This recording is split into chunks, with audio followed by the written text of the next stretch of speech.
Hey everyone, and welcome back to Mystic's Mind, the space where we delve into the cosmic currents that shape our lives.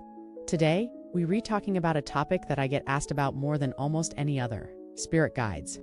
Maybe you've felt a sudden, inexplicable sense of peace in a moment of panic. Maybe you've received a jolt of inspiration that felt like it came from nowhere, or you've found yourself exactly where you needed to be, at the exact right moment, and you just knew it wasn't a coincidence.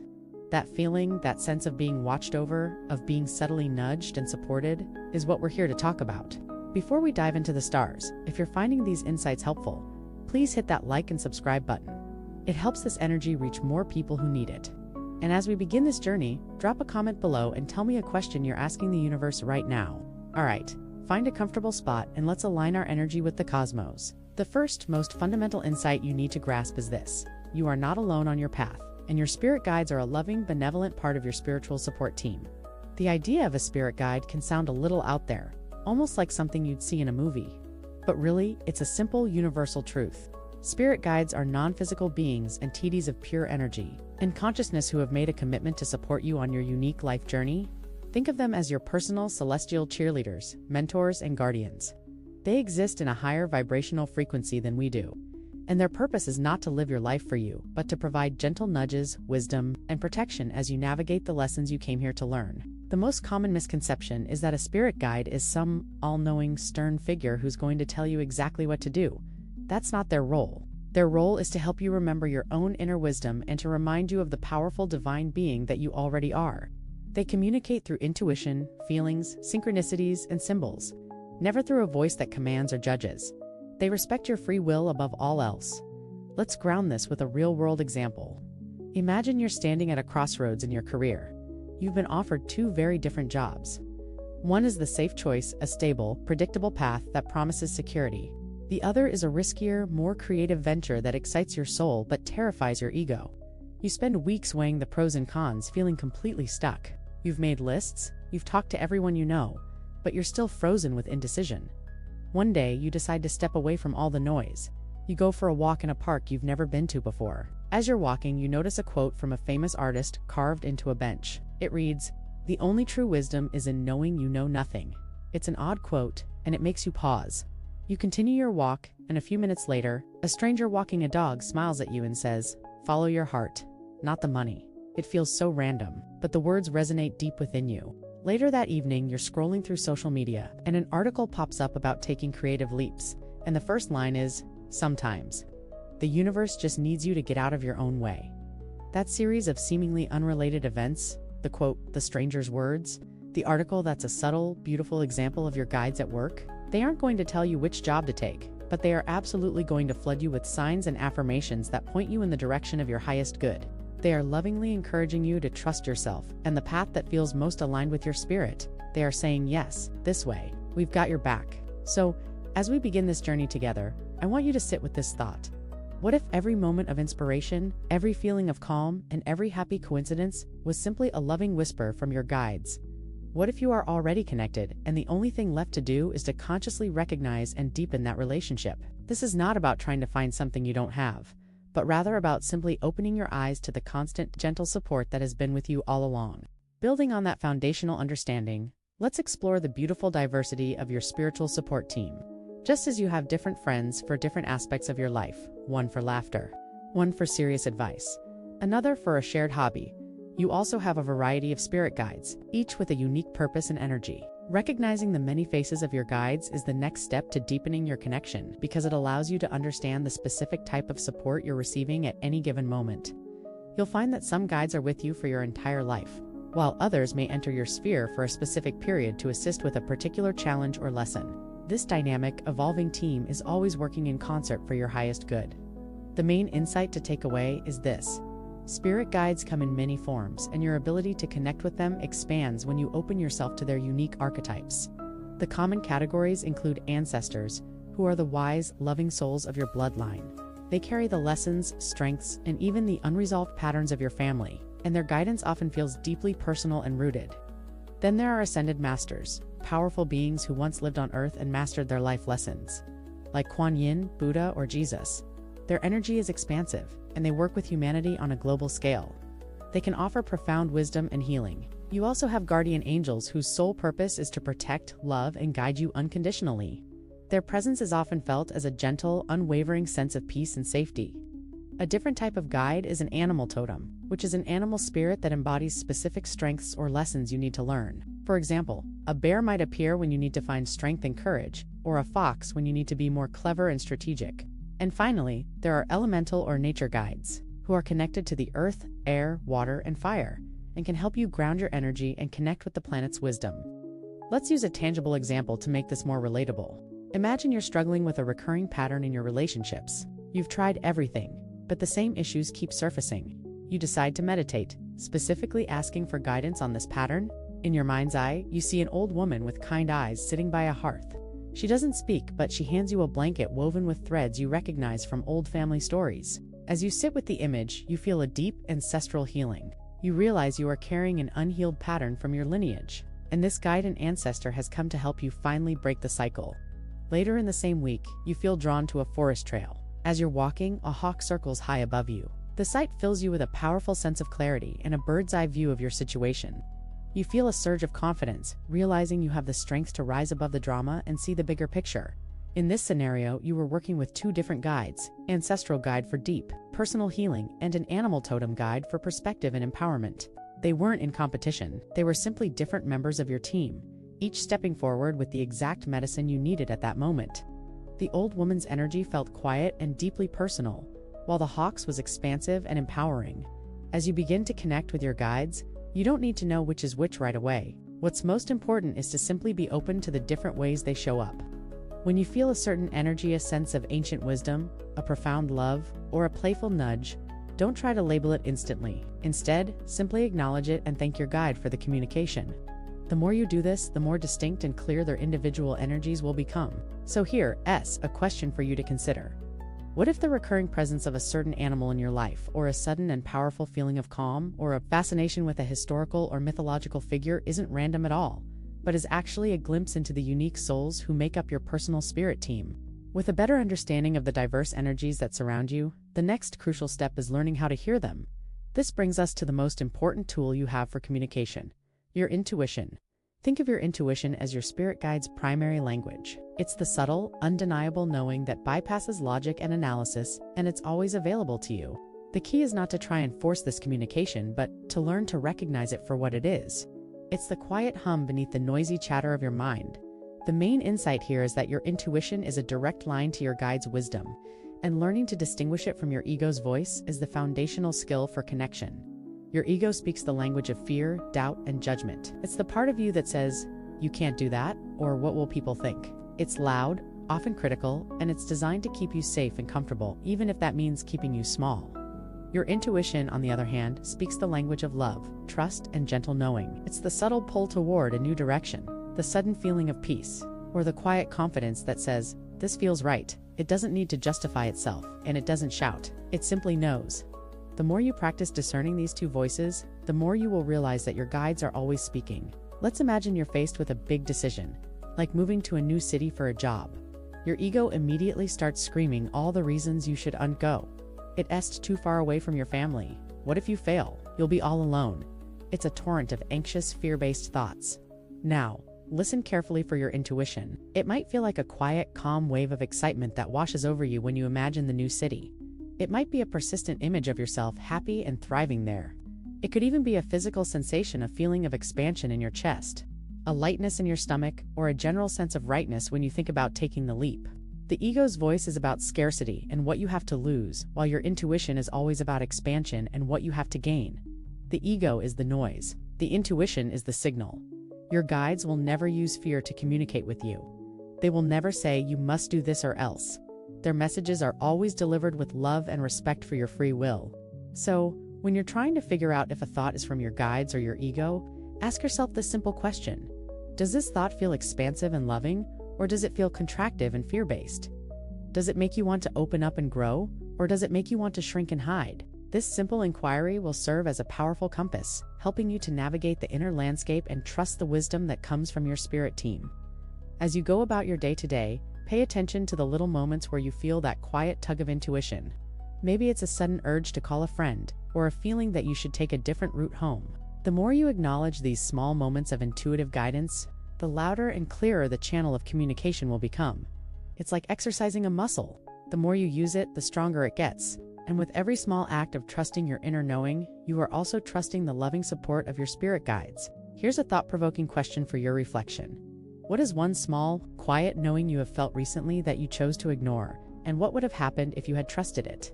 With your intuitive compass now activated, the next crucial step is creating the space to actually receive the guidance. This brings us to the power of stillness, and specifically the practice of meditation.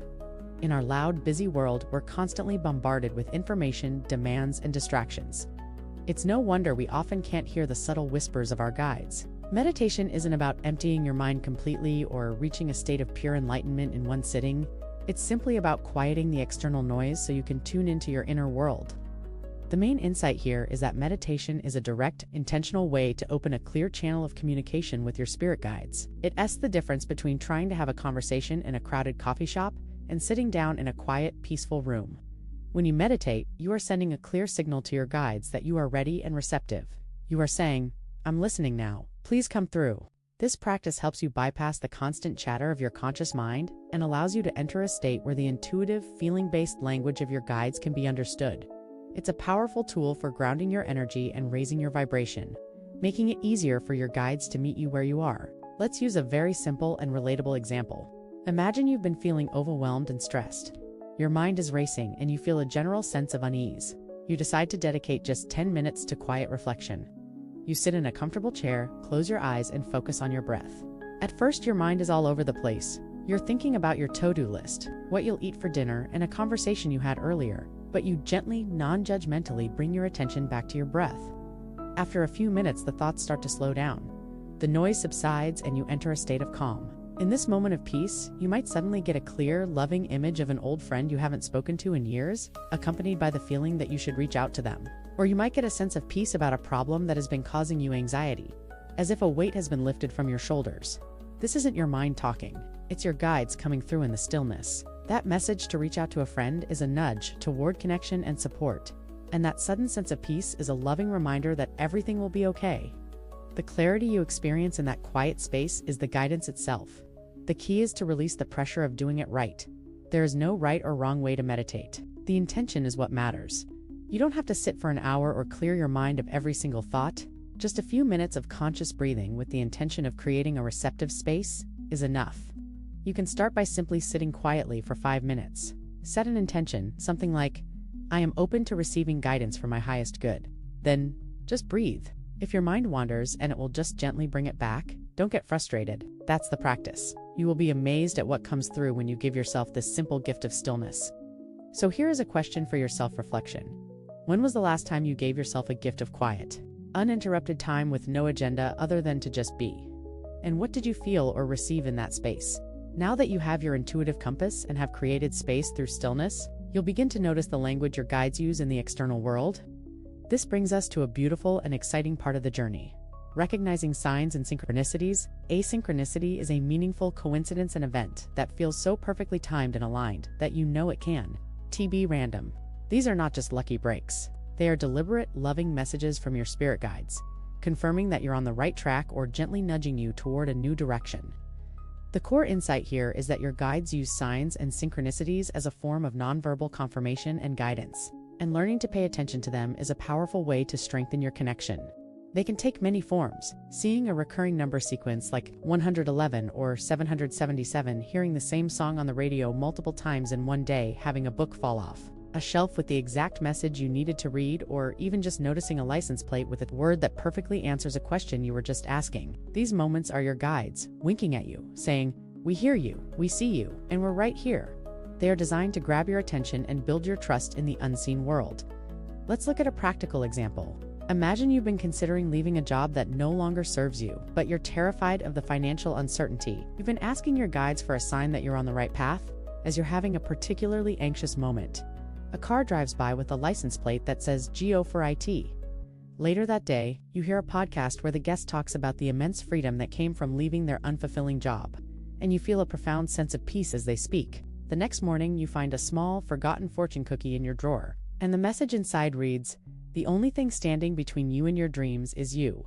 These aren't random events. They're a chain of synchronicities, a chorus of confirmation from your guides, each one building on the last. They're not telling you how to do it, but they are very clearly giving you the cosmic thumbs up, encouraging you to trust your inner knowing and take the leap.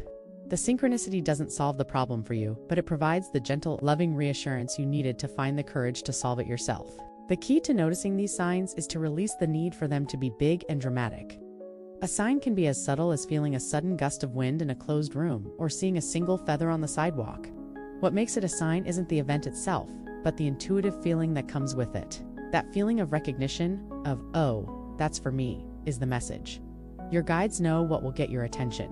So, when something seems perfectly timed or oddly meaningful, don't dismiss it as a coincidence. Pause for a moment and ask yourself, what does this mean for me right now? Here, as a question for your reflection. Think about a time recently when something coincidental happened to you. Could it have been a sign from your guides? Now that you're learning to perceive the subtle signs of your guides, let's turn our attention to a more active form of communication: journaling. While meditation is about receiving in stillness, journaling, and particularly a practice called automatic writing, is about opening a tangible two-way dialogue. It's an incredibly powerful way to bypass the filter of your conscious mind and allow the wisdom of your guides to flow directly onto the page. You may be thinking, I'm not a writer, or what if I just write a bunch of gibberish? And that's exactly the kind of ego-based fear we want to move past. The main insight here is that journaling serves as a tangible tool for receiving and processing messages from your spirit guides, acting as a physical record of your spiritual journey. When you write, you give your guides a channel to communicate through your own hand.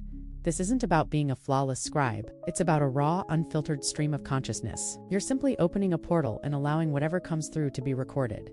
It helps you see patterns and messages that you might otherwise forget.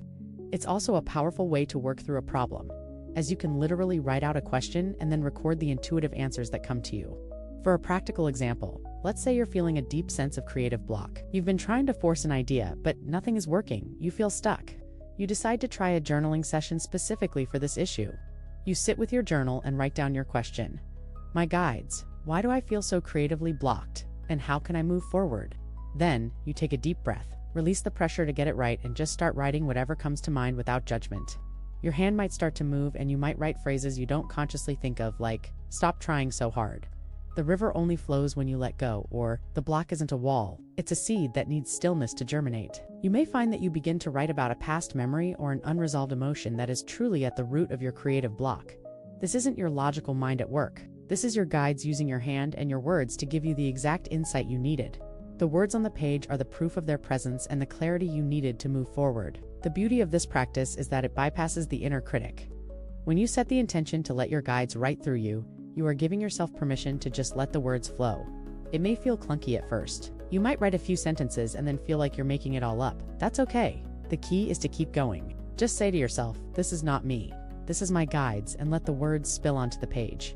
Over time, you'll be able to see the wisdom and clarity in what you've written, and you'll realize that the guidance was always there, just waiting for a way to be expressed. It's a profound way of building trust in your connection. So here's a thought-provoking question for your self-reflection. What is one question you recurrently holding in your heart that you could surrender to your journal right now, trusting that your guides will use your hand to write the answer? In addition to the conscious tools we've explored, your spirit guides are also masters of the subconscious. This brings us to a powerful and often misunderstood portal for communication: your dreams. Your dream state is where the conscious mind, with all its filters and doubts, is at rest. In this state, you are more receptive to higher frequency communication, and your guides can deliver messages to you without the interference of your waking ego. The main insight to remember is that your dreams are a direct and unfiltered channel for guidance, and learning to pay attention to them can unlock profound wisdom. Think of your dreams as a personal, symbolic movie created just for you by your guides. They use metaphors, archetypes, and situations that are specifically meaningful to your life. The message isn't always literal. You might dream of a falling house when the message is about a crumbling foundation in your life. Or you might dream of flying when the message is about a new sense of freedom. The most important part of dream work is not just remembering the dream, but capturing the feeling and the main symbols of it. What was the dominant emotion in the dream? What were the key elements or repeating images? That's where the wisdom lies. Let's look at a practical example. Imagine you've been feeling lost and directionless in your life, unsure of what your next step should be. You go to sleep with a quiet request to your guides for clarity. That night, you have a vivid dream. You dream you are walking through a dense fog, feeling completely disoriented. Suddenly, a small white dog appears and nudges your hand. You feel a sense of trust, and you follow the dog as it leads you out of the fog and onto a clear, sunlit path. When you wake up, you feel a strong sense of hope and a lightness you haven't felt in months. You might not have any immediate idea what the dog represents, but the feeling of being led out of the darkness is the key message. The guide is telling you that a way forward exists, and all you need to do is trust the gentle nudge, that feeling of trust to find your way. The small dog could represent a friend who will offer the right advice, a new opportunity that comes out of nowhere, or simply the importance of trusting your own instincts. The dream didn't give you a map, but it gave you a powerful symbolic reassurance that you are not lost and that you will be guided. To tap into this channel before you go to sleep, set a clear intention. Simply say, "My guides, please communicate with me in my dreams and help me remember the message." Keep a journal or a notebook right by your bed. In the morning, before you do anything else, write down whatever you can remember from your dream, no matter how strange or fragmented it seems. Even just a single image or a dominant feeling is enough. This simple act tells your subconscious that you are serious about this communication, and you'll find that your dream recall will improve dramatically over time. So, here's a thought-provoking question for your self-reflection. What is one recurring symbol, person, or feeling in your dreams? And what might your guides be trying to tell you through that message? Beyond the quiet of meditation and the symbolic world of dreams, your spirit guides also speak to you through the living, breathing world around you. This brings us to a beautiful and ancient way of connecting, communing with nature. The natural world is a powerful, high-vibrational channel. It is a place of profound wisdom and interconnectedness. And when you step into it with conscious awareness, you are stepping into a sanctuary where your guides can communicate with you more easily.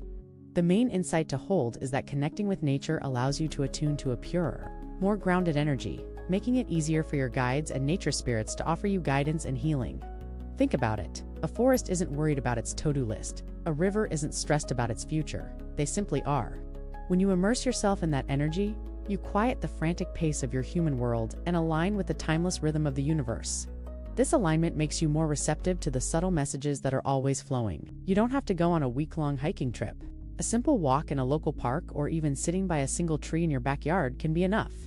Let's use a simple, relatable example. You've been feeling scattered and ungrounded, as if your energy is all over the place.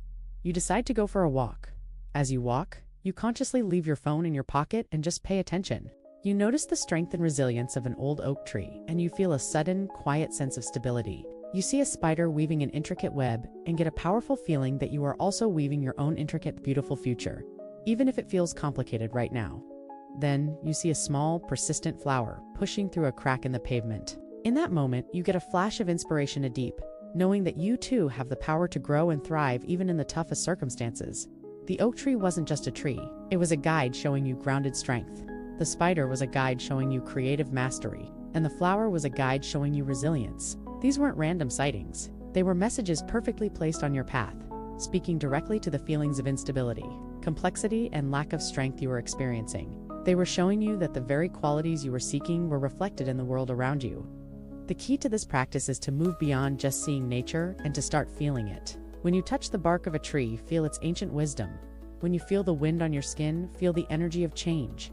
When you stand by a body of water, feel its gentle flow and power. Ask your guides to use the natural world to communicate with you. Say something simple like, "My guides, please show me what I need to see today." Then, release the expectation and simply walk in conscious awareness. You'll be amazed at what finds you. Here, a thought-provoking question for your self-reflection. What element of nature are you most drawn to? A mountain, a river, a forest stand? What qualities does that element embody that you might need to connect with right now? As you learn to perceive the guidance and the stillness of meditation and the synchronicity of the natural world, it's time to add another layer of intention to your practice, learning the art of asking. Your spirit guides are always present and always ready to help, but they respect your free will above all else. They will not interfere or give you guidance that you have not asked for, especially for major life decisions. They are not here to live your life for you, but to empower you to live it with greater clarity and grace. Therefore, a clear, heartfelt question is like a cosmic key that unlocks a flood of wisdom. The main insight to grasp is that asking your guides clear, open-ended questions allows you to invite specific, focused guidance into your life. Think of it like this. If you walk up to an expert and just say, "Help," they don't know where to start. But if you say, "I'm struggling with this specific project, can you give me some insight on how to approach the first step?" you're more likely to get a useful answer. The same goes for your spirit guides. When you're vague, The guidance you receive will also be vague. When you're specific, you create a direct line of communication for them to respond to. The key, however, is to avoid asking yes or no questions or questions that surrender all your power. For example, don't ask, "Should I take this job?" Instead, ask, "What is the energy of this potential job? And what do I need to know about its alignment with my soul's purpose?" This kind of question gives your guides a broad canvas to work with and leaves you empowered to make the final decision. Let's use a very practical example.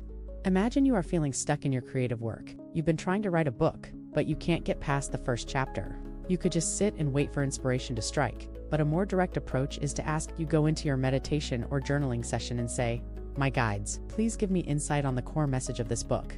What is the soul of this story that I am trying to tell?" You don't ask, "Will I be a successful writer?"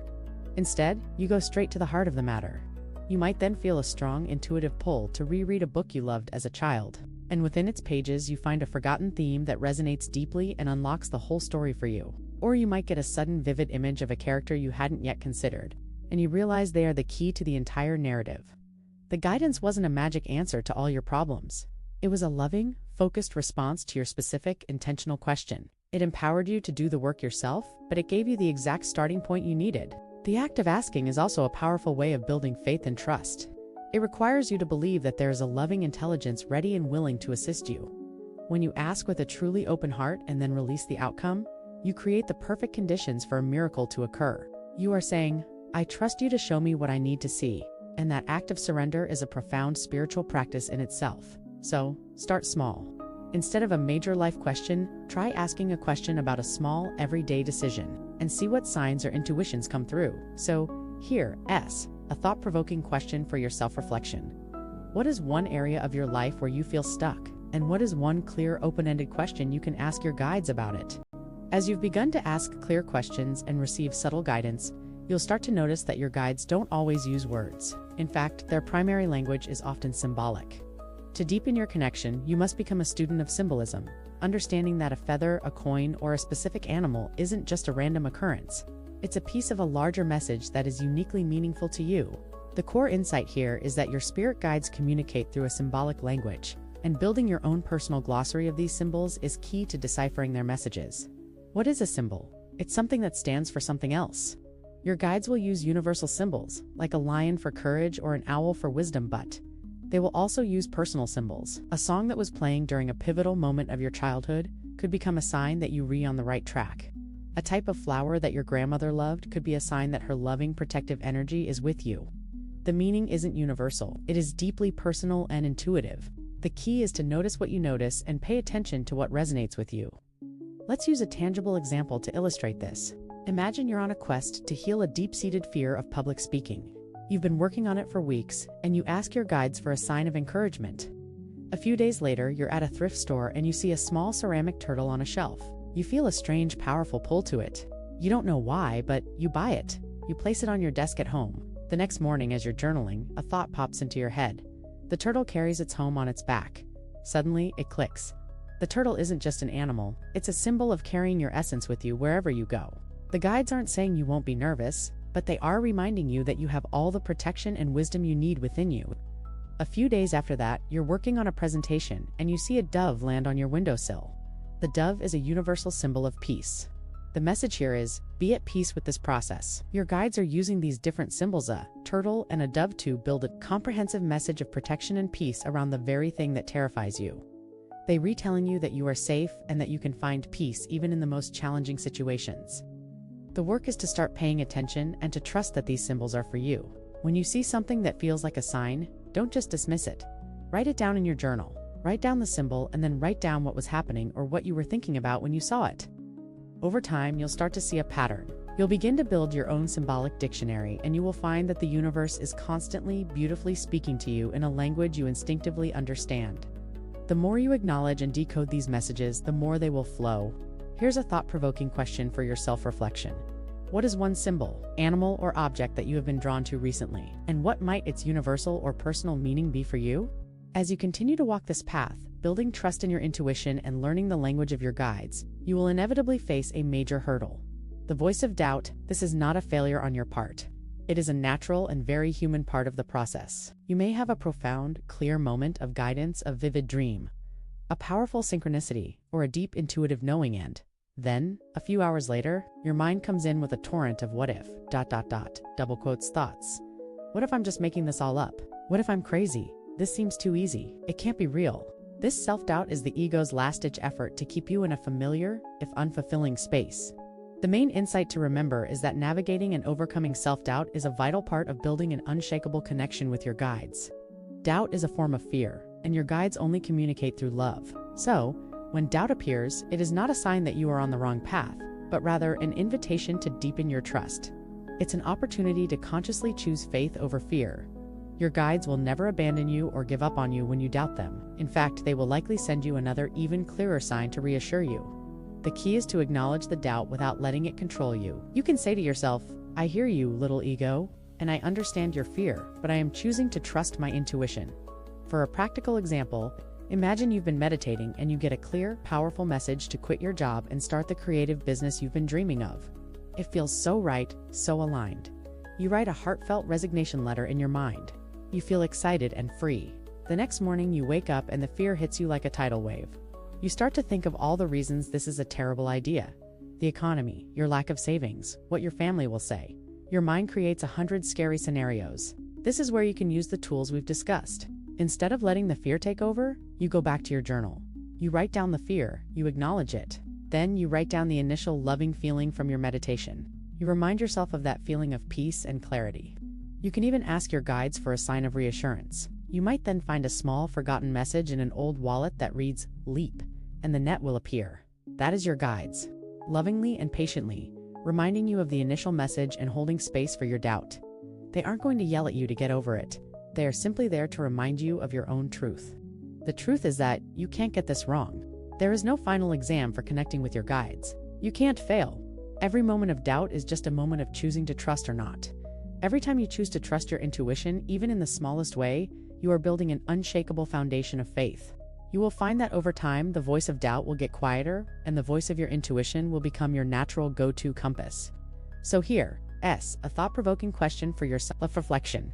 What is one intuitive hit or piece of guidance you've received that you dismissed because of fear or doubt? And what would it feel like to choose to trust it now? As you build a deeper relationship with your spirit guides, you'll find that your energy field becomes more open and sensitive. This brings us to a crucial but often overlooked part of the journey: energetic hygiene and the creation of a sacred space. Just as you shower to cleanse your physical body, you must also learn to cleanse and protect your energetic body. This isn't about warding off anything evil. It's about maintaining a clear, high vibrational field so that the messages you receive are always pure and loving. Your guides operate at a very high frequency, and a cluttered or unprotected energy field can make their messages feel distorted or hard to hear. The main insight to grasp is that creating a sacred space and practicing energetic protection rituals ensures that your communication with your guides is clear, safe, and free of lower vibrational energies. A sacred space is not just a physical place, it's an energetic one. It's a space you have intentionally set aside, either in your home or within your own energy field, where you feel safe and connected. This sends a clear signal to your guides that you are ready for intentional communication. It's an act of respect and reverence for your spiritual practice. When you have a dedicated space, you don't have to start from scratch every time. You can simply step into the energy you've already created. Let's use a tangible example. You decide to create a small altar in your bedroom. It doesn't need to be elaborate. You place a crystal on it that feels calming to you, a candle to represent the light of your guides, and a picture of a wise ancestor you feel a connection to. Every day you sit at this space for 5 minutes. You light the candle and take a few deep breaths, setting the intention to connect with your guides.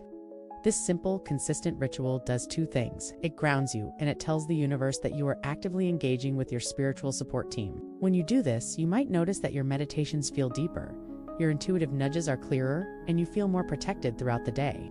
This is because the ritual acts as a form of energetic boundary, protecting you from chaotic or draining energies you may have picked up in your daily life. You are essentially creating a clean, quiet room for your conversation with your guides. In addition to a physical space, you can also practice energetic shielding. Before you go out into a crowded or draining environment, take a moment to visualize a bubble of white or golden light around your entire body. Set the intention that this bubble will protect you from any energy that is not for your highest good. This simple visualization is incredibly powerful. When you return home, you can cleanse your energy by taking a salt bath. smudging your space with sage or Palo Santo, or simply visualizing any unwanted energy draining out of you and into the earth. These simple practices are not about fear, they are about empowerment. They are a loving way of saying, I value my energy and I will protect this sacred connection. So, here's a thought-provoking question for your self-reflection. What is one small, simple ritual you could incorporate into your daily routine to honor your connection and protect your energy?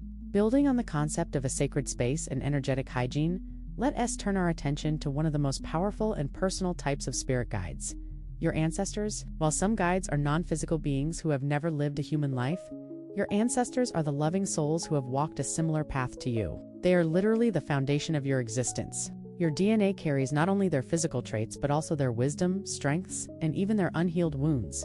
Connecting with them is a deeply healing and grounding experience that can unlock incredible insight and support. The main insight here is that your ancestors are a profound source of guidance, carrying deep-seated wisdom and a desire to see you thrive, and connecting with them can bring powerful healing to your lineage and to yourself. They are not a separate part of your support team. They are the root system of it. They have an intimate understanding of the patterns in your life, both the beautiful and the challenging, because they lived them. When you consciously invite their presence, you are not only asking for their wisdom but also offering them love and acknowledgement, which can help heal unresolved energies for generations. You don't need to know every single ancestor by name. The intention to connect with your loving, benevolent ancestors is enough. Let's use a tangible example. You've been struggling with a persistent feeling of not being good enough in your career.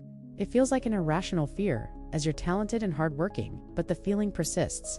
You decide to set up a small altar with a photo of a grandparent you loved, or a general symbol of your lineage, and you ask your ancestors to help you with this feeling. In your meditation, you might get a vivid image of your grandmother, not as a frail old woman, but as a young, vibrant girl working tirelessly to support her family. You feel a wave of emotion wash over you as you realize this fear of scarcity and not being enough is a collective wound carried by your family, a pattern of survival that you are unconsciously carrying. Your guides, your ancestors, are showing you the root cause. They're not just giving you a vague message to be confident. They're showing you the historical context of your fear, which is the first step toward releasing it. The insight is that this isn't just your burden. It's an inherited pattern. You have the power to heal. They're guiding you by showing you where the pattern came from, allowing you to honor their struggle and then consciously release it so you can step into your own empowered energy. The key to connecting with your ancestors is respect and gratitude. You can light a candle for them, speak to them in your journal, or simply say a quiet prayer of thanks. You can also ask them to guide you through dreams. Ask for their protection and for their wisdom to come through you in your daily life. This isn't about worshiping the dead. It's about honoring the life that flows through you and asking the wisdom of your past to help you create a better future. Here, a thought-provoking question for your self-reflection.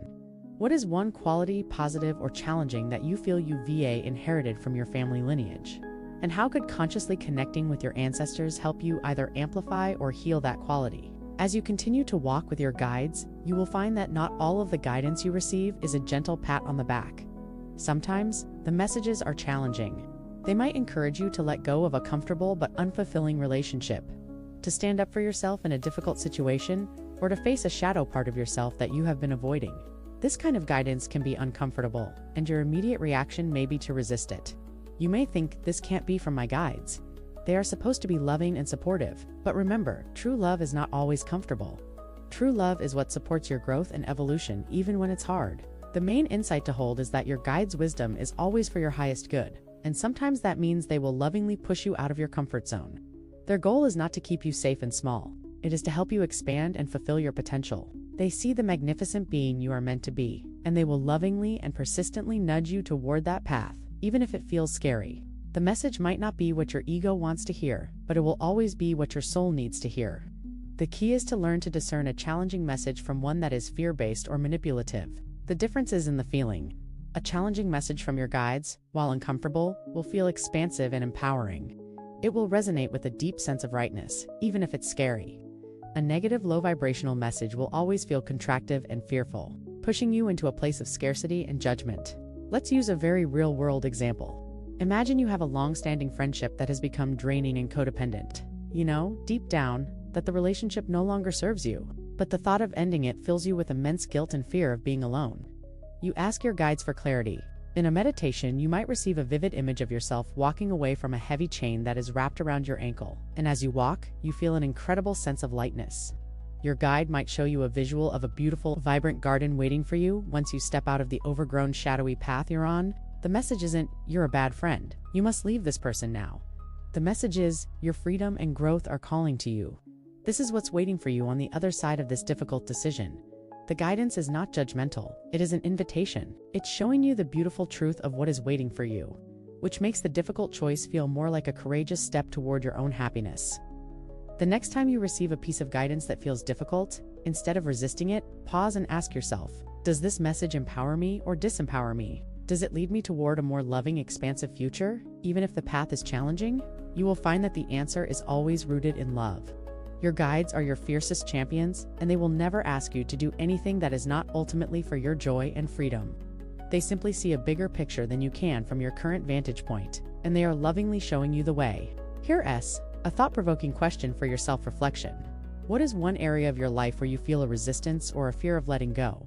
And what might your guides be lovingly encouraging you to release for your own good? The truth is, you are surrounded by a whole spiritual support team, with each member having a different role and purpose. You have a guide for healing, a guide for creativity, a guide for courage, and so on. This isn't about being picky, it's about becoming a master co-creator of your reality.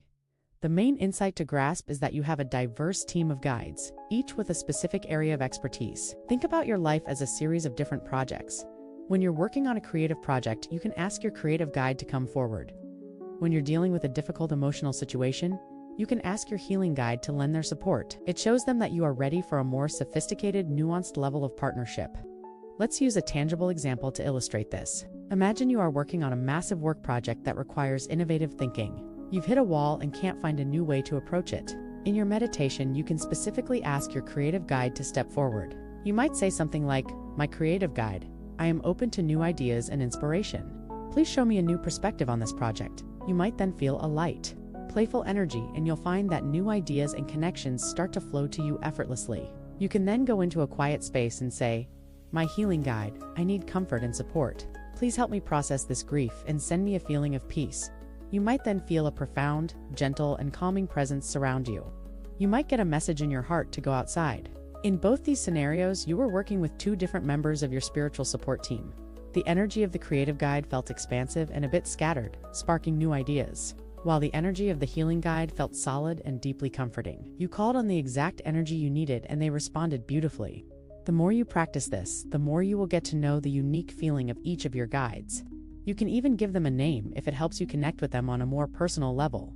The act of asking is what matters. It is a powerful way of acknowledging that you are part of a larger, loving, and highly organized spiritual system, and that you have a whole team ready to assist you in every facet of your life. What is one specific area of your life where you feel you need more support? And what kind of guide? A creative guide, a healing guide, a courage guide, could you consciously invite to work with you on that area? As you begin to work more intentionally with your spirit team, it becomes incredibly important to maintain your energetic field. Think of your energy as your personal radio frequency. When you're grounded and protected, you're tuned into a clear, high vibrational channel. When you're ungrounded or carrying a lot of external energy, your frequency becomes cluttered, and it's much harder to receive clear signals from your loving guides. This isn't about fear of negative entities. It's about empowerment and self-care. It's about ensuring the connection you've so lovingly cultivated is always pure. The main insight to grasp is that practicing energetic hygiene like grounding and shielding is a crucial part of your spiritual practice, ensuring that the guidance you receive is always from a place of light and love. Grounding is about connecting your energy to the earth. It brings you into the present moment and helps to release any anxious or scattered energy. Shielding is about creating an energetic boundary around yourself, ensuring that you only receive energy that is for your highest good. These are not complex, ritualistic practices. They are simple, powerful acts of intention. You can do them anywhere, at any time. Let's use a very simple and relatable example.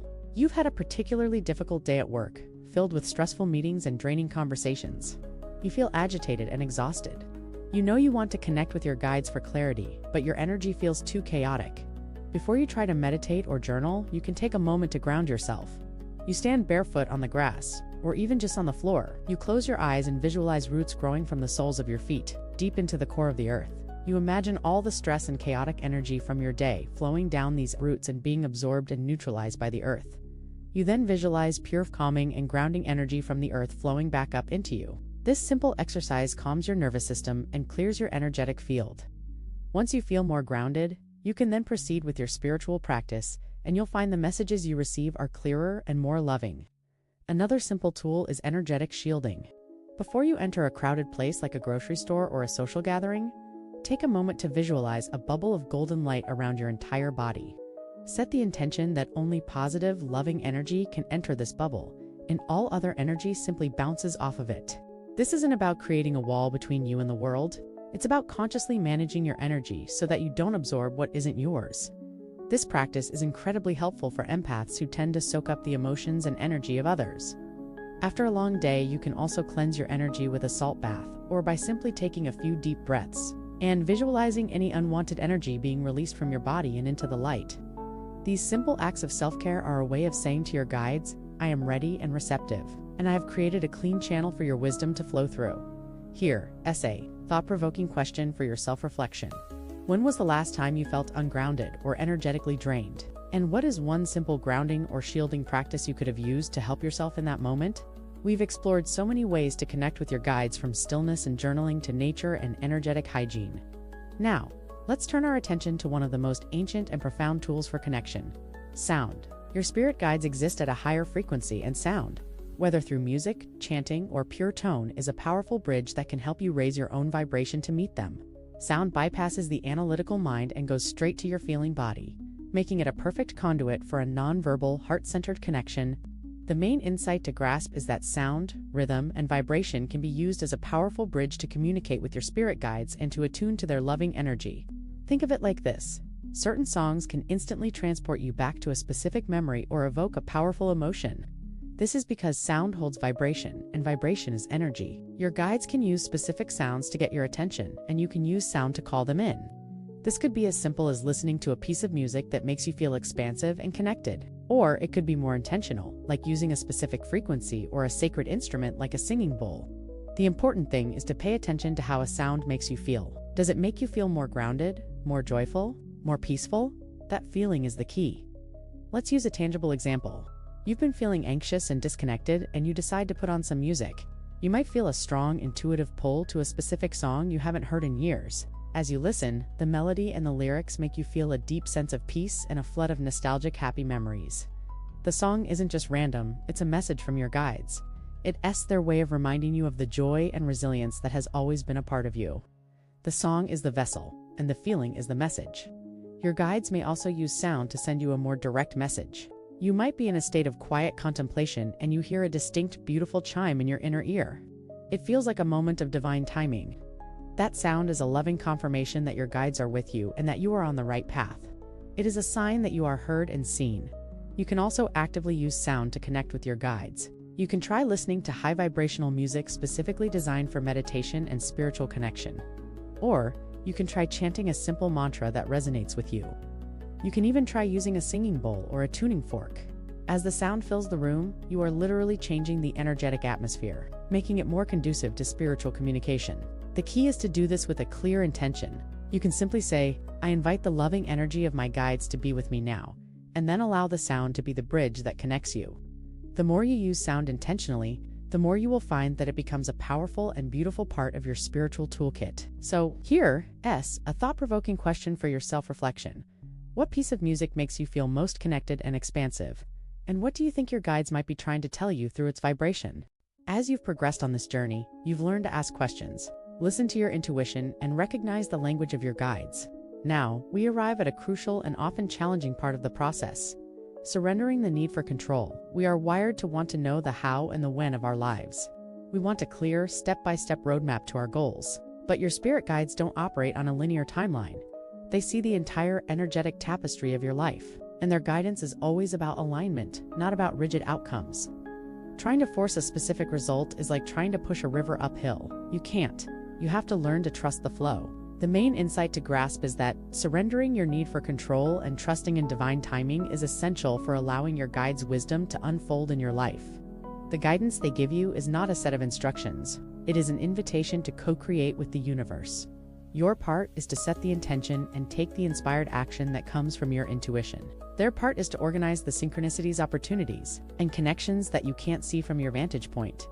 When you are fixated on a specific outcome, you are energetically blocking the universe from bringing you something even better. True surrender is not giving up. It is an act of profound trust. It is saying, I have done my part, and I trust the universe and my guides to do the rest. Let's use a tangible example.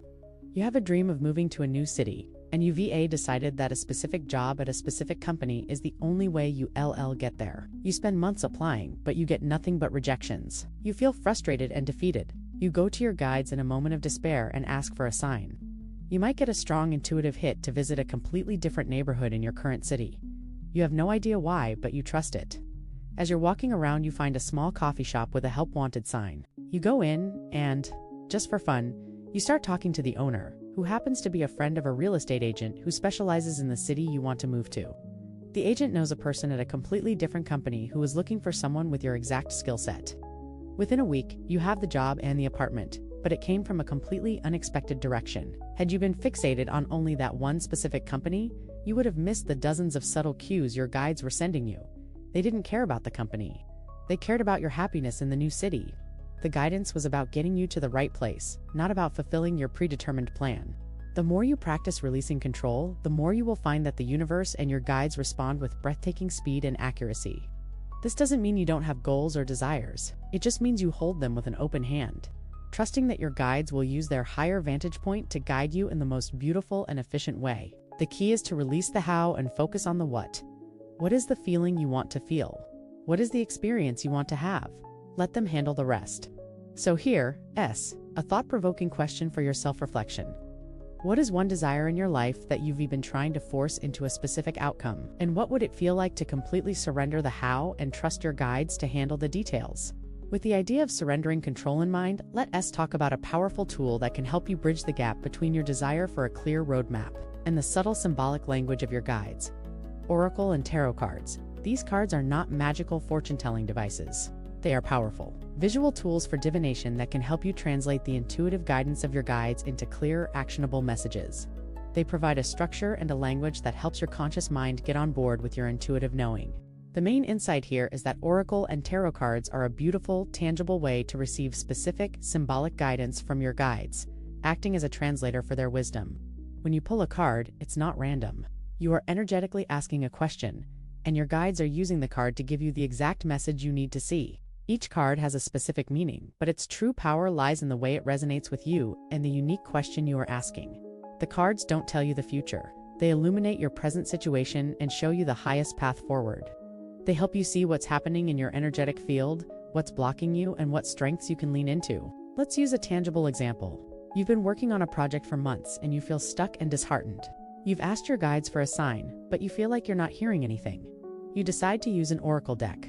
You shuffle the cards and, with a clear intention, you ask, what do I need to know about this project right now?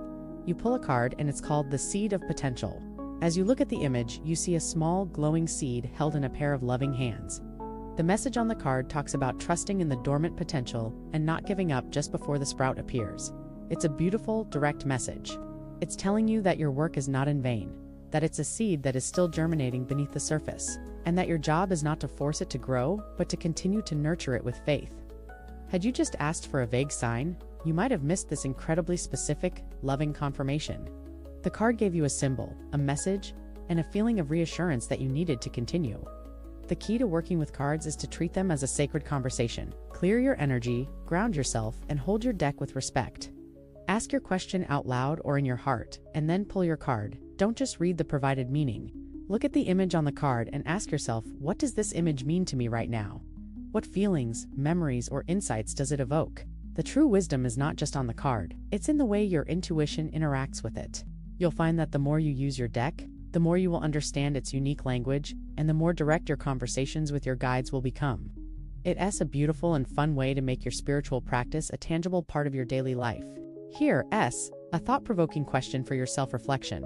If you were to ask a card for guidance right now, what is one clear question you would ask, and what feelings or images would you hope to see? Now that you've learned to use tangible tools like oracle cards, let us turn our attention inward once again to a powerful practice that requires no external props. Visualization. Your mind's eye is a powerful tool for connection, and when you use it intentionally, you can create a direct, personal meeting space with your guides. Visualization is the art of using your imagination to create a sacred inner reality, and your guides can and will step into this reality to meet you. This is where you move from just receiving subtle nudges to having a more direct face-to-face interaction.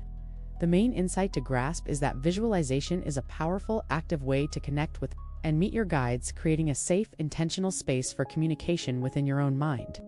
Think of your imagination not as a place for fantasy, but as a spiritual muscle. The more you use it, the stronger it gets, and the clearer the visions will become. Your guides are not bound by physical reality, and they can meet you in the sacred space you create for them in your mind. This is a powerful way to get to know their energy, to see what they look like, and to ask them questions directly. It is an act of co-creation where you provide the setting and they provide the presence. Let's use a very practical example. You want to meet your main spirit guide. You go into a meditative state, either sitting or lying down. You take a few deep breaths to ground yourself. Then, you begin to visualize a beautiful, safe space. It could be a lush forest clearing, a peaceful beach, or a beautiful sanctuary filled with light. You can imagine a comfortable chair and a fire. Once the space feels real and safe to you, you can say, in your mind or out loud, "I invite my highest and most loving guide to meet me in this space for my highest good." Now, you simply wait. You don't have to see a physical form right away. You might feel a change in the energy of the space. You might see a flash of light or feel a warm, loving presence enter the room. If a form appears, it could be a wise old man, a beautiful feminine energy, a majestic animal, or even just a ball of light. You can then ask your guide a question. For example, you could ask, "What is one thing you want me to know right now?" And you might receive the answer not in words, but in a feeling of peace or a vivid image of yourself succeeding in a future endeavor. This practice allows you to build a personal, intimate relationship with your guides, and over time, you will learn to recognize their unique energy and presence instantly, even without a formal visualization. The key to this practice is to release any judgment or expectation of what it should look like.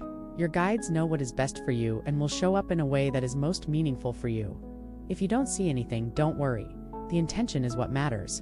You can simply feel their presence and know that they are there. This practice is a profound way to build confidence in your connection, and to remember that you have a spiritual friend you can go to anytime, anywhere. Here's a thought-provoking question for your self-reflection.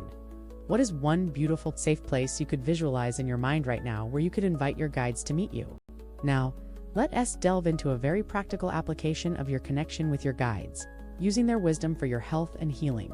Your spirit guides are not a substitute for medical professionals, and it's important to always follow the advice of a doctor. However, your guides can provide profound insight and support for your emotional, spiritual, and even physical well-being. They can help you understand the root cause of a physical symptom, guide you toward a specific healer or modality, or simply offer comfort and peace when you're in pain. The main insight to grasp is that your spirit guides can offer profound insight and support for your holistic healing journey, helping you to understand the emotional and spiritual roots of your physical symptoms. Every physical ailment has an emotional or energetic component. For example, constant back pain might be connected to a feeling of being weighed down by burdens, and a sore throat might be connected to a fear of speaking your truth. Your guides can lovingly illuminate these connections for you, providing the wisdom you need to heal at a deeper, more holistic level. Let's use a tangible example. You've been struggling with chronic headaches for months, and no physical solution seems to be working. You've been to the doctor and everything is clear.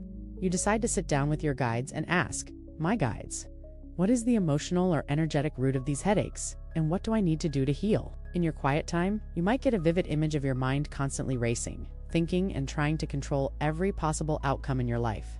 The headache isn't just a physical symptom, it's a message from your body that your mind is working overtime. Your guides are lovingly showing you the energetic root.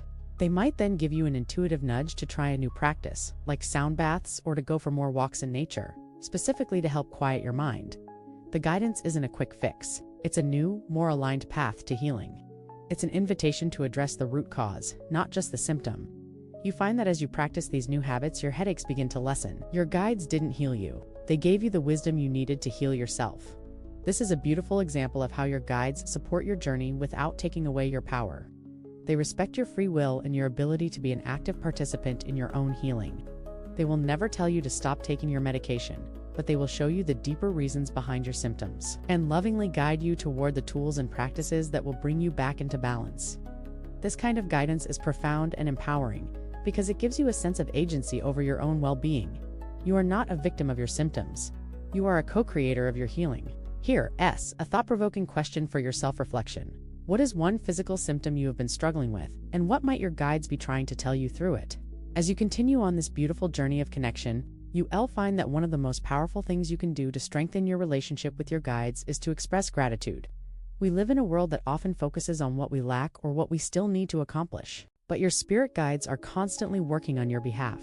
And a simple thank you can create a powerful, energetic feedback loop that attracts even more support and wisdom. Gratitude is a high vibrational emotion, and it signals to the universe and to your guides that you are in a state of reception and appreciation. The main insight to grasp is that practicing gratitude for your guides' presence and guidance deepens your connection and opens the door for more wisdom to flow in. Think of it like a friendship. If you have a friend who is always there for you and you never acknowledge their support, the friendship can feel one-sided. But when you express your thanks, the bond strengthens and the friend feels seen and appreciated. The same is true for your guides. A simple thank you is a profound act of spiritual acknowledgement. It tells them that you recognize their work and that you are ready to receive more of their loving energy. It's an act of co-creation where you are not just a passive recipient, but an active participant in the exchange of energy. Let's use a tangible example. You've been working on a goal for months, and you've been asking your guides for a sign that you're on the right track. One day, you receive a perfectly timed email with an opportunity that will help you achieve that goal. Your first instinct might be to just feel relief, but you can take it a step further. You can pause, take a deep breath, and say, "Thank you, guides. I see this. I am so grateful for this support." This simple act of gratitude does two things. It affirms your belief in the guidance you are receiving, and it tells your guides that you are ready for more. You are not just a passive passenger on this journey, you are a conscious partner. The more you acknowledge the small and large ways your guides show up for you, the more you will begin to notice them everywhere. The gratitude becomes a lens through which you see the world as a place of constant support and love. It changes your entire perspective. You can incorporate this practice into your daily life in a very simple way. Before you go to sleep, you can say, "Thank you, guides, for all the ways you supported me today." You can also create a gratitude journal where you list all the signs, synchronicities, and intuitive nudges you received. This practice is not about a big, dramatic gesture. It is about small, consistent acts of recognition and appreciation. This is the foundation of a lifelong, beautiful, and deeply supportive relationship. Your gratitude is a gift you give, not only to your guides, but also to yourself, as it fills you with a sense of peace and abundance. Here's a thought-provoking question for your self-reflection. What is one small, seemingly insignificant way that you feel you were supported today, and what would it feel like to say thank you to your guides for that moment? As you continue to build this beautiful relationship with your guides, you'll find that it's not enough to just receive the wisdom. The final, most crucial step is to act on it. Receiving guidance is like receiving a map. The map is useless if you don't take a single step. The true magic happens when you move from a place of knowing to a place of doing. This is where your spiritual practice fully integrates into your daily life. It is the bridge between the inner world and the outer world, where your highest truth becomes your reality. The main insight to grasp is that integrating your guide's wisdom into your actions and decisions is the ultimate way to deepen your connection and co-create a life of purpose and alignment. Your guides will never force you to do anything. They will just lovingly and patiently show you the way. The responsibility to take the inspired action is yours alone. Every time you act on a piece of guidance you've received, no matter how small, you are sending a clear signal to your guides and to the universe that you are a conscious co-creator. You are saying, "I trust this guidance and I am willing to do the work." This is what truly opens the floodgates for more and more wisdom to flow in. Let's use a tangible example. You've been getting a strong, intuitive nudge to start a new hobby, something completely unrelated to your job. You get signs everywhere. You see people doing it on social media. You see a class being offered in your neighborhood, and you feel a jolt of excitement every time you think about it. The guidance is clear, but your ego says, "I don't have time," or "This is impractical." You could easily dismiss it, but you decide to take the leap. You sign up for the class, and you find that you're not just having fun. You also meeting new people who will eventually help you with a completely different area of your life. The hobby was never the end goal. It was the inspired action that your guides used to put you on the path to something even bigger. The wisdom was not "you must start this hobby." The wisdom was, take this small, inspired action and a beautiful chain of events will unfold. Your guides knew that this hobby was the perfect stepping stone you needed. And by acting on the guidance, you moved a huge block in your life. This is the beautiful dance of co-creation. You bring the intention and the action, and your guides bring the cosmic opportunities. The more you practice this, the more you will find that your life begins to flow with an effortless grace. You won't have to force things to happen. You will simply be guided, and you will trust the nudges that come to you. You will know with an unshakable certainty that you are not alone on your path. and that your every step is being lovingly guided and supported. The guidance is not just for your meditation, it is for your every breath, your every word, and your every action. Here's a thought-provoking question for your self-reflection. What is one small, intuitive nudge you have received recently that you haven't acted on? And what would it feel like to take that first inspired step today?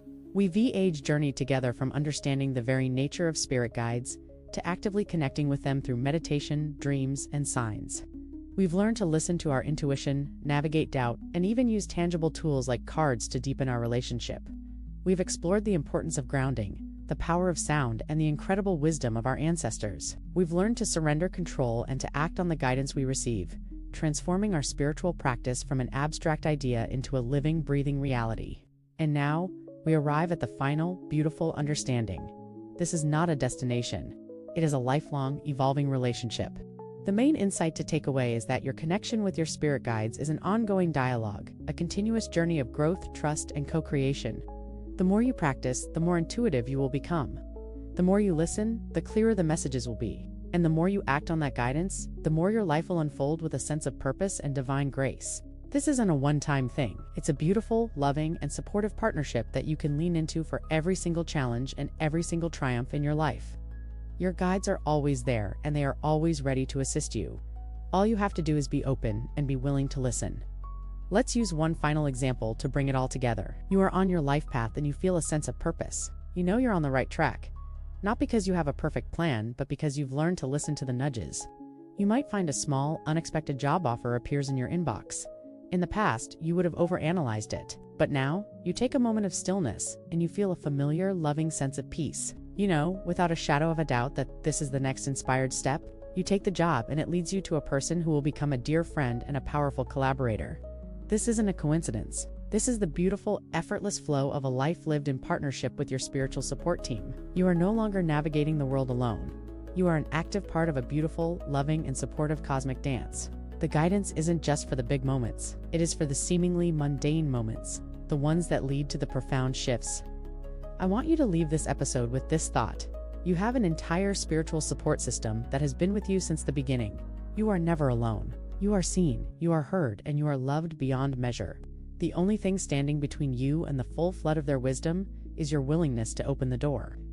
Thank you for joining me on this incredible journey. We've covered a lot of ground, from understanding who our guides are to how we can communicate with them through the language of intuition, dreams, and signs.